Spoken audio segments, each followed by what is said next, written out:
When the prophet Nathan rebukes King David for taking Bathsheba and killing Uriah, he warns that even though David will not die because of his sin, Nathan says, "The sword shall never depart your house, for you have despised the Lord." Everything that follows in 2 Samuel after that point until David's death at the beginning of 1 Kings is fallout from David's sin in chapter 11. So in the very next chapter, chapter 13, so David does the thing in chapter 11. Chapter 12 is Nathan rebuking him. And chapter 13, we start to see how this curse, or consequence, depending on how you look at it, of David's moral failure will play out. But before I go any further, a content warning. The Bible contains mature subject matter, and this week's story includes sexual violence, family violence, incest, and murder. So, 2 Samuel chapter 13, the rape of Tamar and murder of Amnon. This story is packed full of allusions to other biblical stories that have taken place earlier in the Bible.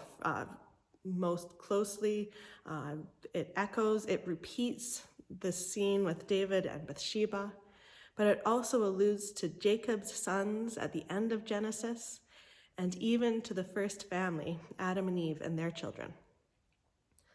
So to recap, David, Bathsheba, and Uriah. David sees a beautiful woman. He desires her, so he summons her to his house. He has sex with her. She leaves, and later on, someone is murdered, Bathsheba's husband Uriah. And David grieves the loss of his infant son. In this repeat, it involves David's children, Amnon, David's oldest son, and Absalom, David's next oldest living son, Amnon's half-brother, and Tamar, Absalom's half-sister. So in Tamar's story, Amnon desires Tamar. He summons her to his house. He has sex with her. She leaves. And later on, Absalom murders Amnon. And David grieves the loss of not one, but two sons by murder and exile. But in Amnon and Tamar's story, everything is intensified. With David and Bathsheba, they're strangers. David treats this very casually. He sees and he summons. And Bathsheba is a passive object in the telling of the story. She comes, she leaves, she washes herself, and later she conceives and sends a message to David telling him, "I'm pregnant." And then David has Uriah killed, but it's all very far off. Uriah is killed far away by the sword of the Ammonites at war. So for Amnon and Tamar, they are close relations. They are half-siblings. And the emotions involved are very strong. Amnon is described as being tortured by his feelings for Tamar. His lust is so strong, he makes himself sick. But after Amnon forces himself on Tamar, his feelings change and his lust turns to hatred. Verse 15 of 2 Samuel chapter 13 says, "Then Amnon was seized with a very great loathing for her. Indeed, his loathing was even greater than the lust he had felt with her." And on Tamar's part, she is active. She resists. She says no to Amnon, and he overpowers her. And then afterwards, she immediately begs him to do the honorable thing and at least marry her, but he sends her away in disgrace. And Absalom, Tamar's full brother, consoles her afterwards. And then Absalom orders his servant to kill Amnon in his presence. So expanding out, a few more characters in the story of David and of Amnon and Tamar. There's David, of course, the father of all these children. But Amnon also has a friend called Jonadab, and he's described as Amnon's clever friend, a cousin. And the NRSV describes him as a very crafty man. Other translations, it's wise, but he's clever, he's smart. And Jonadab notices that Amnon is troubled and suggests a way that he could get close to Tamar, which then Amnon follows through and goes further. So Jonadab reminds me of the serpent in the Garden of Eden tempting Eve. So Adam and Eve, in the story of Adam and Eve, they're told by God that they can eat all the fruit in the Garden of Eden except for the tree of knowledge of good and evil. But the servant tells Eve to take the forbidden fruit.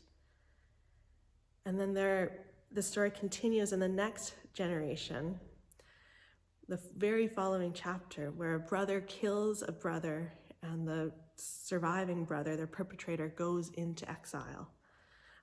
And so in this story, as prince, Amnon probably has access to lots of women, but he wants the one who is off limits, the forbidden one, because she is his half-sister. But Jonadab suggests that he should take what he wants and gives him a way he can do it. And later, brother kills brother and is exiled. And it's Jonadab who tells David at the end of chapter 13 who did it and why. So David's role in this story, I'm bouncing around timelines here. Amnon asks David to send Tamar to his house, and David complies, unwittingly enabling Amnon and putting Tamar in danger.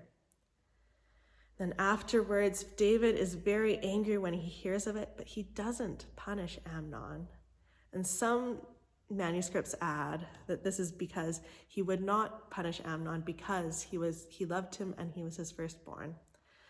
And given what David had done to Bathsheba and Uriah, maybe David feels he lacks the moral authority to take any action with his son. So 2 years later, Absalom has a big party, a sheep shearing party, and invites David. David says no. And then Absalom asks David to let Amnon go instead. This after not speaking to his brother for 2 years. And so David sends Amnon to Absalom's party, unwittingly letting him go to his death. So the demise of 2 of David's children. So in this, there are a whole lot of, in the whole story of David, there are a lot of parallels between David, King David, the great king of Israel, and Jacob, the ancestor that Israel is named for. Jacob is also known as Israel. So, for example, earlier in the David cycle, David is first promised in marriage to Saul's older daughter as a reward for killing Goliath, the Philistine. And then he pays the bride price for Saul's younger daughter.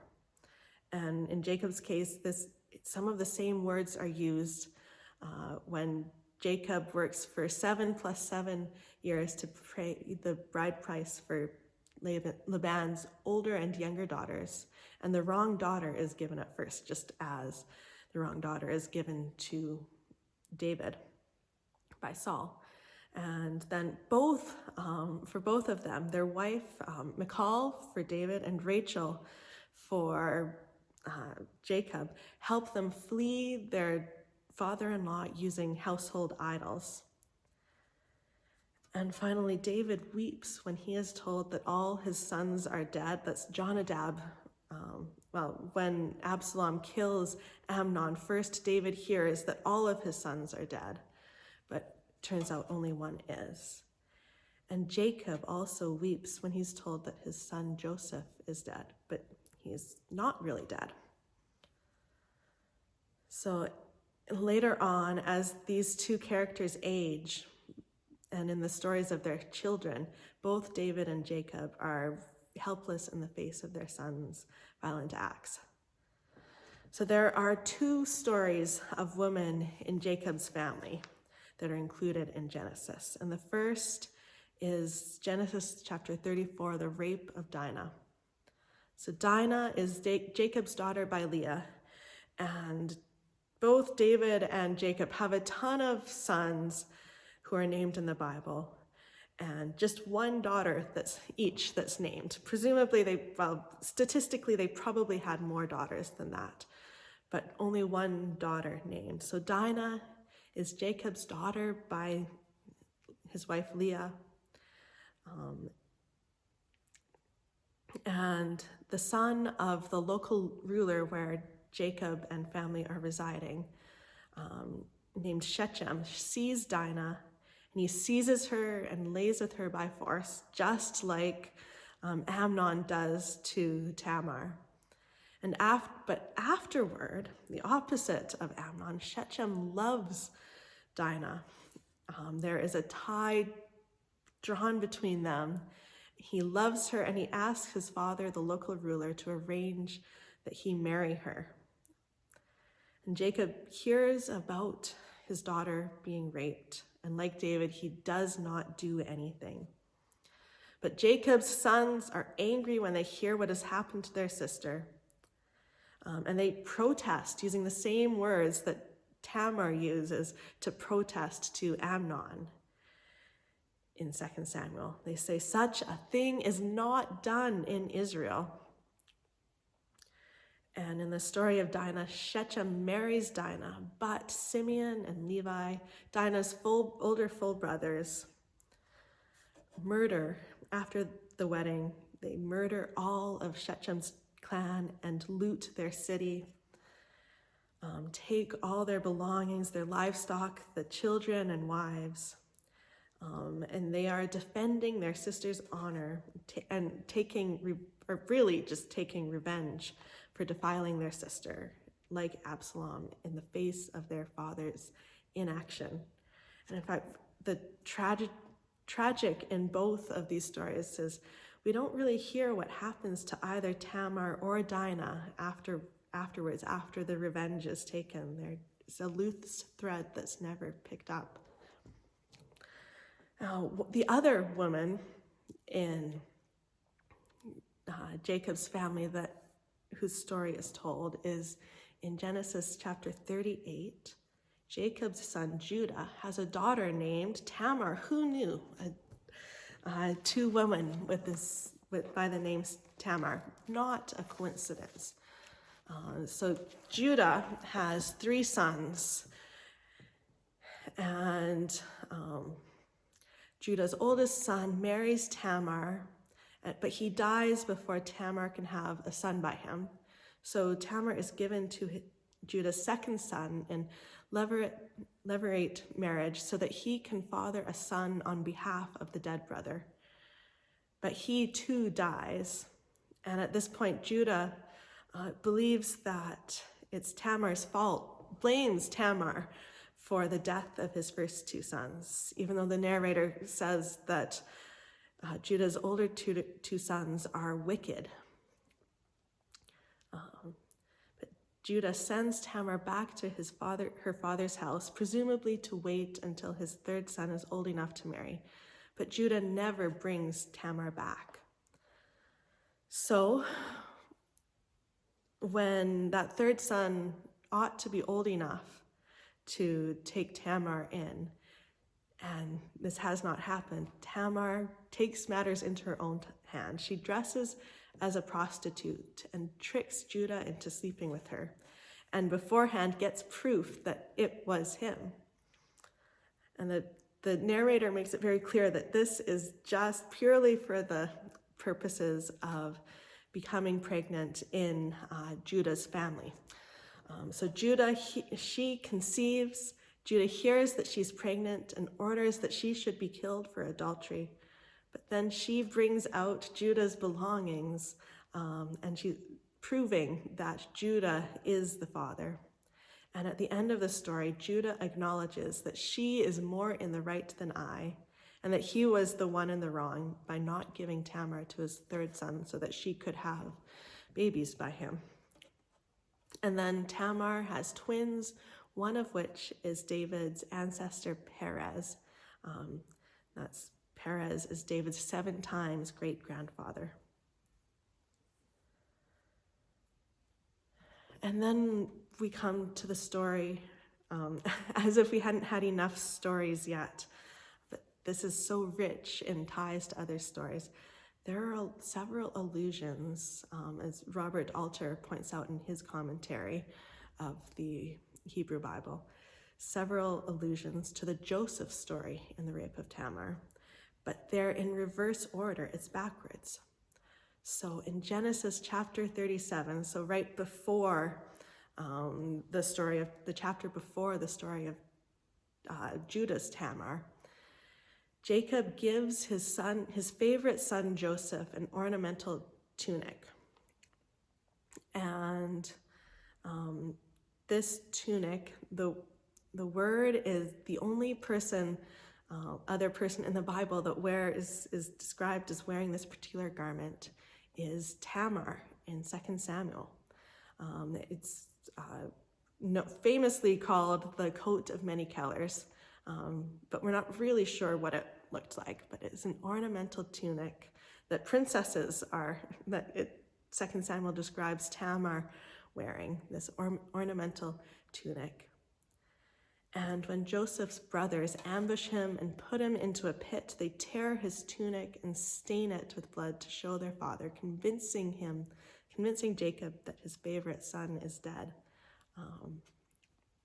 And at the end, Tamar is described as wearing the same garment as Joseph, and she tears it in grief as she leaves. So that's the first tie. And then later on in the Joseph story, in Genesis chapter 39, Potiphar's wife says to Joseph, "Lie with me," with exactly the same, close to the same words as Amnon says to Tamar. He says, "Come, lie with me, sister."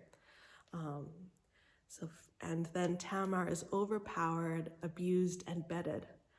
But in Joseph's case, he is able to escape Potiphar's wife. And then at the end of the Joseph story, when Joseph reveals himself to his brothers, he orders the servants to clear out of the room so he's alone with his siblings. And Amnon uses exactly the same words to clear everyone out of the room except for his sister Tamar when she comes to his chambers. And then in between the faking of Joseph's death with his robe and the scene with Potiphar's wife is the story of Judah's Tamar. And this story transforms Judah. Judah starts to do what is right because of Tamar taking matters into her own hands. So Judah goes from being the one who proposes selling his brother into slavery to, at the end of the Joseph story, putting himself on the line to protect his youngest brother. And Tamar's actions are kind of like David after being rebuked by Nathan. Tamar makes Judah recognize his wrongdoing. But in Judah's case, he becomes a new person, a better person after that. Where David seems only to recognize it's his sin, but when events repeat themselves, David fails to change things and sets things right. So the story of Jacob's sons goes from violent acts and jealousy, the murder of outsiders, and the faking of the death of a brother, to it ends with this great scene of reconciliation and reintegration of the family. But David's sons, the story is in reverse. It dissolves into murder and, as we'll see in the coming weeks, eventually rebellion and civil war. So the rape of Tamar and the murder of Amnon follows and intensifies the taking of Bathsheba and the death of Uriah. And it all artfully alludes to stories of family in Genesis, starting with this Garden of Eden and the disintegration of the human family outside the garden, going to God's chosen family being reconciled and reintegrated, where Jacob's family story ends with reconciliation, in David's family, the story ends with everything falling apart.